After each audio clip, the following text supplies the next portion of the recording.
वकील परवेज आलम का कहना है कि इन कैदियों की न तो ऐसी सेहत थी कि वो इतनी ऊंची दीवार को फांद सके, कूद सके। दूसरी जानिब पुलिस के रोल पर भी कैदियों के वकील ने खास सवाल उठा दिए हैं। सीनियर कैदियों के फरार और एनकाउंटर पर पेश है हमारे स्पेशल कॉरेस्पॉन्डेंट मेहताब आलम की सीनियर कैदियों के वकील परवेज आलम से खास बातचीत।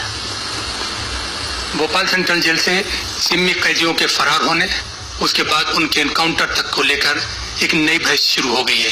बहस ये है कि उनको भगाया गया या उन लोगों को यहाँ से फरार हुए।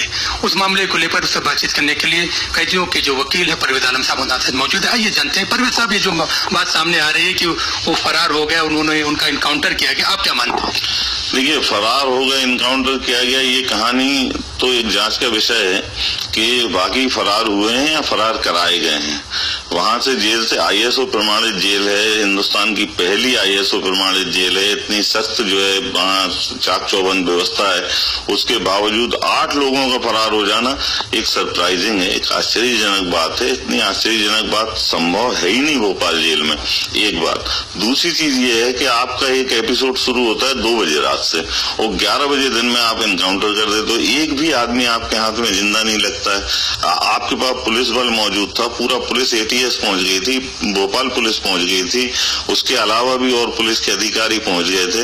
अगर 2-4 लोग जिंदा पकड़ लेते तो जेल प्रशासन की पोल खुल जाती। इसलिए जानबूझ के मेरा ख्याल तो ये है, मैं जहां तक समझता हूँ, ये जानबूझ के उनको मारा गया है।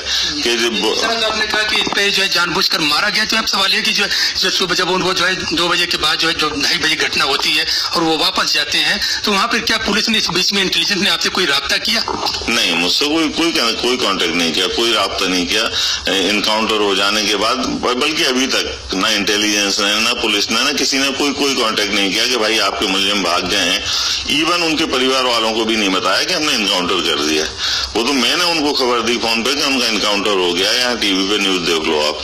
बाकी सवाल ये पैदा होता है कि उनका इनकाउंटर होना, 32 फीट की दीवार से कूद के भागना, वहां से जो है अब 5 फीट की दीवार को लांग के जा सकता था आदमी, जिसका दरवाजा तोड़ा होगा। अगर दरवाजा तोड़ने में भी आवाज हुई होगी, आपके वहां प्रहरी रहते हैं, वहां से प्रहरियों ने क्यों नहीं कोई एक्शन लिया? तो ये सब चीजें एक संदेह की तरफ जाती हैं। वो संदेह क्या है?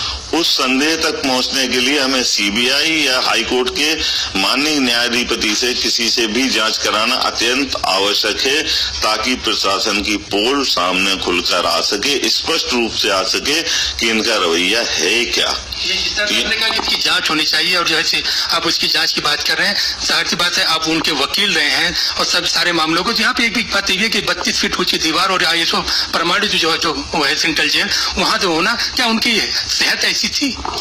नहीं, देखिए, उनमें तो 2-4 लोग तो ऐसे थे कि अगर 32 फीट ऊंची दीवार से उन्हें वैसे ही गिरा दो या वैसे ही कूद जाए तो उनकी कमर टूट जाएगी। ऐसी कोई मतलब वो नहीं थी उनकी सेहत कि वो 32 फीट ऊंची दीवार से कूद सके। एक बात, अगर रस्सी बांध के इस तरफ से भी उतरे हैं, चलिए उतर के ईंट खेड़ी तक भागना, ईंट खेड़ी पे उनको पुलिस का सामना करना, ये सब चीजें उनमें इतनी ताकत नहीं थी। और दूसरी चीज ये है कि अभी तक किसी भी तरीके के उनसे हथियार बरामद नहीं हुए हैं। ये साफ इस बात की तरफ इशारा करता है कि उनका सीधा एटीएस द्वारा मर्डर किया गया है। ये मर्डर है। और मैं जहां तक समझता हूँ, अगर मेरे पक्षकार के फैमिली वाले मुझे इस बात के लिए एंगेज करेंगे तो मैं हाई कोर्ट में सीबीआई या आपके मजिस्ट्रेटियल जांच के लिए पिटीशन फाइल करने जा रहा हूं, क्योंकि मुझे जल्दी से जल्दी जाना पड़ेगा। अन्यथा एटीएस या पुलिस या प्रशासन साक्ष्य मिटाने में बहुत जल्दी तत्परता दिखाएगी। इस तरह हम देखते हैं कि परवेज आलम साहब का कहना है कि जो है अगर उनके घर वालों ने कोई इजाजत दी तो इसके लिए जो है सीबीआई इंक्वायरी के लिए वो हाई कोर्ट की तरफ मूव करेंगे। कैमरामैन फैजान के साथ मेहताब आलम, ईटीवी न्यूज, भोपाल।